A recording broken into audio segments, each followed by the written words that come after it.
किसान भाइयों प्रणाम, नमस्कार, सत श्री अकाल। मैं हूं सुखविंदर सिंह, CPRI के जलंधर स्टेशन से। कैसे हैं आप? पानी रे पानी तेरा रंग कैसा, भूखे की भूख और प्यासे की प्यास जैसा। आज मुझे ये गाना याद आ रहा है। ये क्यों याद आ रहा है? क्योंकि आज हमने इस आलू के लिए जो पानी की ज़रूरत है उसके बारे में बात करनी है। पिछले कई दिनों से मैं बहुत ही बुज़ुर्ग जो किसान हैं, जो बहुत तजुर्बेकार हैं, उनसे मैं बात कर रहा था कि मुझे एक YouTube के ऊपर 5-7 मिनट की वीडियो बनानी है जिसमें मुझे आलू की खेती में जो सिंचाई है या पानी की जो का इस्तेमाल है उसके बारे में चर्चा करनी है। तो मुझे बुज़ुर्ग किसानों ने ये कहा कि बेटा, ये जो पानी की बात है, सिंचाई की बात है, ये एक कला है और कला तो उस्ताद से सीखने से आती है, ये किताबों से और YouTube से नहीं आएगी। और मैं उनकी बात से पूरी तरह से सहमत हूँ कि वो जो कह रहे हैं कि ये एक कला है, ये एक तरह से कि उस्ताद लोगों से सीखने वाली बात है। लेकिन फिर भी हम लोग आज चर्चा करेंगे छोटी कि साइंटिस्ट या वैज्ञानिक लोग क्या कहते हैं और बुज़ुर्ग जो लोग हैं उनका तजुर्बा क्या कहता है, और उन दोनों चीज़ों को मिला के हम जो हमारे नए बच्चे हैं, नए नौजवान हैं जो आलू की खेती या दूसरी खेती करते हैं, उनसे चर्चा करेंगे कि आलू में सिंचाई कब करें, कैसे करें, कितनी करें, और अगर अच्छे से सिंचाई हो जाती है तो उसका मतलब क्या फ़ायदा हो सकता है। CPRI की किताब ये कहती है कि आलू की खेती के लिए लगभग 400 से लेके 600 मिलीमीटर पानी की ज़रूरत है पूरी फसल। और अगर इसको और अच्छे तरीके से समझने की कोशिश करें तो 1 किलो आलू पैदा करने के लिए लगभग 135 से लेके 200 लीटर तक पानी की ज़रूरत है। इतना पानी चाहिए 1 किलो आलू पैदा करने के लिए।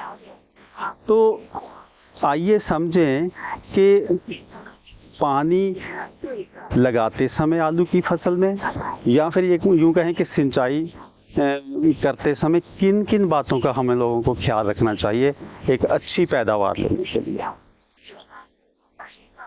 सबसे पहले तो ये है कि आलू में जब बिजाई करनी है तो जो बीज है उसका पुंगराव अच्छा होना चाहिए। इसका सीधा पानी के इस्तेमाल के साथ इसका जुड़ाव है। कभी भी ऐसा नहीं है कि कोल्ड स्टोर से आलू निकाला और अगले दिन बो दिया ऐसे ही, जिसको कहते हैं ब्लाइंड आलू। ऐसा नहीं है। कम से कम 7 दिन से लेके 10-12 दिन तक उसको छायादार जगह पे रख के उसको पहले अच्छे से पुंगराना ज़रूरी है।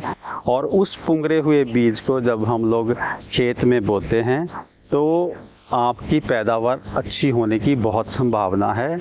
और इस बीज की जो बिजाई है वो भी उस खेत में करनी है जिसमें आपने पलेवा, जिसको बोलते हैं, यूपी में बोलते हैं पलेवा और पंजाब में बोलते हैं रौणी और दूसरी जगह कुछ और बोलते होंगे। उसका मतलब ये है कि बिजाई से 5, 7, 8 दिन पहले आप खेत को पानी छोड़ के गीला कर देंगे, मतलब उसकी सिंचाई कर देंगे जब उसमें कोई फसल नहीं है।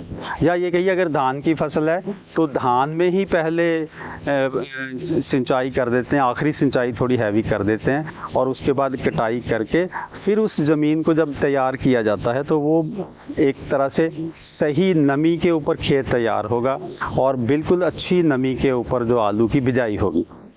और जब बिजाई होगी तो मैंने जैसे पहले कहा कि जो बीज का उसका अंकुरण बहुत अच्छा होना चाहिए। अब जब ये चीज़ हो गई तो अब आपकी जो गूल है, जैसे जो रिज है, जब जिसको पंजाबी से बोलते हैं वट और यूपी में बोलते हैं गूल और अंग्रेज़ी में बोलते हैं रिज, और उस गूल के अंदर जो आपका बीज का दाना पड़ा हुआ है जिसके ऊपर 4 से 5 इंच मोटी परत मिट्टी की है या 6 इंच भी हो सकती है, तो जब उसके चारों तरफ एक अच्छी नमी वाली मिट्टी पड़ी हुई है तो आपको जो पहला पानी है वो आराम से आप 6-7 दिन से लेकर 12-13 दिन तक इंतज़ार कर सकते हो पहले पानी के लिए। मैं फिर ये कहूँ, अच्छा सा पुंगराव, अच्छा सा अंकुरण और अच्छा अंकुरण का मतलब हो गया 7 दिन से लेके 12-13 दिन का अंकुरण। और उसके बाद अच्छी नमी वाली जो मिट्टी से बनी हुई गूल, और जब सही जगह पे जब आपका बीज का दाना पड़ा हुआ है तो पहले सिंचाई आपकी 7-8 दिन से लेके 12-13 दिन तक आप इंतज़ार कर सकते हैं। अब अगला प्रश्न ये पैदा होता है कि जो पहला पानी आपने देना है वो पानी कितना लगे, वो पानी कितना लगे। वो आगरा के क्षेत्र, मुझे याद है आगरा के आसपास के लोग जाने जाते हैं कि वो पानी बहुत हिसाब से लगाते हैं और उनकी पैदावार भी बहुत अच्छी होती है। तो मोटे से तौर पे अगर पहले पानी के लिए बात करें तो ये है कि इतना पानी लगे कि अगर ऊपर से गूल को देखें, जैसे इसको रिज को देखें, इस मिट्टी को देखें, तो जब पानी लगाने के बाद 24 घंटों तक उसका पूरी जो पानी की रेंज ऊपर तक पहुंच जाएगी, रेंज पहुंच जाएगी, वो अपने आप पानी मिट्टी ऊपर को चूस लेगी, तो भी ऊपर 1-1.5 इंच की मिट्टी सूखी दिखनी चाहिए। क्या मतलब हुआ कि ये आपकी रिज है, ये गूल है और यहाँ आलू का दाना पड़ा हुआ है। तो आपका ये जो पानी होगा जहाँ इस क्षेत्र में आके उसके बीज के पास तो बहुत अच्छे से पानी पहुँच गया है, लेकिन मिट्टी ऊपर से थोड़ी थोड़ी अभी भी सूखी है। तो ऐसे हालातों में जब जड़ें बनेंगी, पौधा बाहर निकलेगा, तो जहाँ से पौधा बाहर निकलेगा वहाँ से पूरी भुरभुरी नरम मुलायम मिट्टी पड़ी हुई होगी और पौधा जब सूर्य देवता को अपना मुंह दिखाएगा तो मज़े से बाहर निकल के उस मिट्टी में से आएगा और फिर जड़ें भी नीचे खूब अच्छे से फैलेंगी और अच्छी पैदावार की आप उम्मीद कर सकते हैं। अब इसके बाद दूसरा पानी, तीसरा पानी, चौथा पानी, जो जितनी भी ज़रूरत है, तो इसको मिट्टी के हिसाब से, एरिया के हिसाब से, हवा में नमी के हिसाब से, टेम्परेचर के हिसाब से, यहाँ वो बात है कि ये एक कला है, ये एक तजुर्बा है। लेकिन फिर भी अगर कहना हो तो आपका दूसरा, तीसरा, चौथा पानी आम तौर पे 10 से 12 दिन के वक्फे के बाद या 14 दिन के वक्फे के बाद लगाया जा सकता है। लेकिन फिर मैं दोबारा ये कहना चाहूँगा कि अपने क्षेत्र के अच्छे किसान जो कि आपके उस्ताद बन सकते हैं, बुजुर्ग के किसान और जिनका बहुत सारा तजुर्बा है, सबसे पहले उनके पास जाइए, उनके साथ सलाह मशवरा कीजिए, उनसे सीखिए। जब हमें 2-3 साल, 4 साल, 5 साल हो जाएंगे आलू की खेती करते हुए, तो वो अब हम भी वो कला सीख जाएंगे और आगे सिखाने लग जाएंगे। तो बात क्या बनी कि आपने 4 या 5 ज़रूरत के हिसाब से पानी लगाने हैं और जब भी पानी लगाना है तो वो जो आगरा वाली बात कि थोड़ा पानी लगाना, हल्का लगाना है। अगर मान लो एक किसान 4 पानी लगाता है और दूसरा किसान उतना ही पानी जो है टोटल 5 बार में लगा देता है, तो जो 5 बार वाला हुआ, मान लीजिए एक किसान ने 1 फीट पानी लगाया 4 बार में 3-3 इंच करके, एक ने क्या किया कि 5 बार में वही 1 फीट पानी लगा दिया 2.5-2.5 इंच करके। तो जो दूसरा किसान है जो थोड़ा थोड़ा पानी लगाता है, उसकी फसल पहले से बेहतर होगी, बहुत अच्छी होगी। वो कैसे बेहतर होगी? अगर पानी बहुत ज़्यादा नहीं लगाते, ओवर इरिगेशन नहीं करते, तो आपके सबसे पहली बात है कि आपके खेत में बीमारियां आने की जो चांस कम रहेगा, संभावना कम रहेगी। आपका जो पैदावार होगी वो आलू चमकदार होगा, बहुत अच्छा होगा, वो उसका रंग बहुत अच्छा होगा, मार्केट में 2 पैसे आपको फालतू मिलेंगे। और उसकी जो सही से जिसकी सिंचाई हुई है, क्योंकि उसमें बीमारियां कम आने की संभावना है, तो वो आलू आगे जाके कोल्ड स्टोर में भी अच्छे से टिकेगा। सो किसान भाइयों, अभी तक 2-3 जो छोटी छोटी बातें सीखी हैं वो ये हैं कि भाई 1 एकड़ में आपका लगभग 400 mm से 600 mm पानी टोटल लगता है। अगर आप फव्वारा प्रणाली और जो ड्रिप सिस्टम है जिसमें बूंद बूंद गिरती है, अगर हम लोग वो तरीके से सिंचाई करें तो आपका 30 से 50% तक तो पानी की बचत हो सकती है।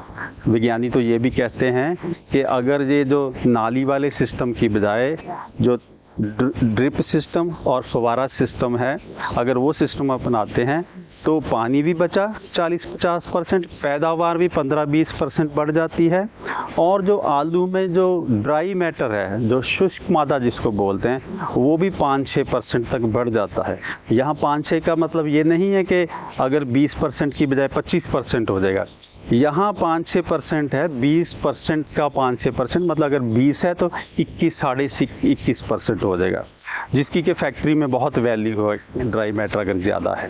तो पानी बचा, पैदावार बढ़ी, ड्राई मैटर बढ़ा, और जो आलू जो बनते हैं उनकी गिनती भी 10-15% तक बढ़ जाती है अगर पानी सही से लगा है फव्वारा विधि से या फिर आपके ड्रिप सिस्टम से। इसी तरह तमाम और भी फ़ायदे हैं। दूसरी बात हमने ये सीखी कि जब भी बोया हुआ आलू जो सही नमी में अच्छे से पुंगराया हुआ आलू जब उसमें बोते हैं तो पहला पानी आपका 5-6 दिन से लेके 12-13 दिन के बाद आप लगा सकते हैं, और उसके बाद के दूसरा, तीसरा, चौथा पानी वो आप हमेशा अपने फ़ोन में जो आपका जो मौसम विज्ञान वाला जो जानकारी रहती है उसको देख के लगाइएगा। अगर कल को पानी चलना है तो पहले से देख लीजिए कि कल को मौसम कैसा है या अगले हफ्ते में मौसम कैसा है। तो उससे क्या होगा कि ऐसा नहीं होगा कि उधर आपने पानी लगा दिया उधर बारिश होगी। तो इसलिए हमेशा अपने फ़ोन में जो वेदर इंफॉर्मेशन है, जो मौसम की जानकारी है, उसको भी पहले से देख लीजिए। उसमें हमेशा 7 दिन की, 15 दिन की भविष्यवाणी रहती है। तो अगले पानी जो है थोड़े जल्दी पर कम पानी लगाइए, तो फिर आलू की जो फसल है आपकी बम्पर पैदावार होगी, अच्छी पैदावार होगी, क्वालिटी भी बहुत अच्छी होगी, और आपको आलू की खेती करने का मज़ा आ जाएगा। और इस वीडियो में अगर आपका अपना कोई तजुर्बा है इस वीडियो के देखने के बाद, आलू की जो पानी लगाने वाली बात है, अगर आपका अपना तजुर्बा है उसको ज़रूर कमेंट बॉक्स में शेयर करिएगा। और दूसरी बात, इस वीडियो को देख के अगर आपको लगता है कोई एक भी बिंदु आपकी पकड़ में आया है जिसने आपका मन खुश कर दिया है, तो इसको सब्सक्राइब करिएगा, इसको लाइक करिएगा, और दूसरे किसानों के साथ भी इसको शेयर करिएगा। और ये बता दूं मैं, ये हमारी जो CPRI की कुछ प्रजातियां हैं यहाँ पड़ा हुआ था, तो मैंने सोचा ये आपको दिखा दें। कुफरी सुख्याती है, बहुत अच्छी वैरायटी है। कुफरी ख्याति है, बहुत पैदावार देती है। इधर कुफरी हिमालयनी है। ये जस्ट 3 दिखाई हैं आपको, और भी बहुत सारी प्रजातियां हैं। आप वही प्रजाति का सिलेक्शन करिए जो आपके एरिया में जिसका ग्राहक है, जिसका व्यापारी है, जिसका प्रचलन है, जिसको खरीदने वाला बंदा आता है। इस वीडियो के देखने के लिए बहुत बहुत शुक्रिया, धन्यवाद।